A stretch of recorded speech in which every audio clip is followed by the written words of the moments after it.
inan yahay magoshi mahigan sidiisi markayga qaadi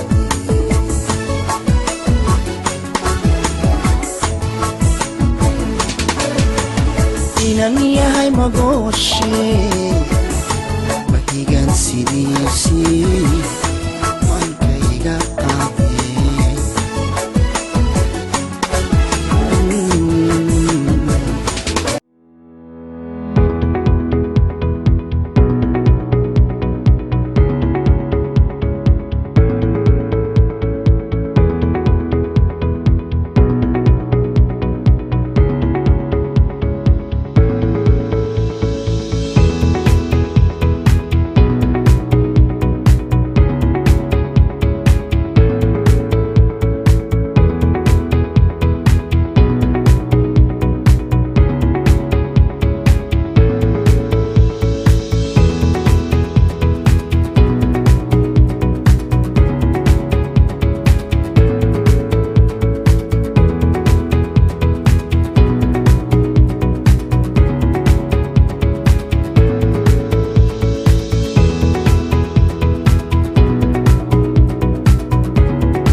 ciyaartay maanta maxaynu qabananaa kabtan maanta wad maasantahay su'aal fiican weydiisay maanta garoonkan cawdhan baa joognaa kabtanka loo soo bilimay meesha hawsha ugu deebareeday aad kabtan maasan tahay qofka garanaysa intiisa waa loo sheegaa kabtan maanta insha Allah ladeena xogana dilay ka dhigo maalinta hore kubad fiican soo badhigo kama hafka lahay laakiin dibalaha maanta insha Allah soo diyaar garoobay marka no excuses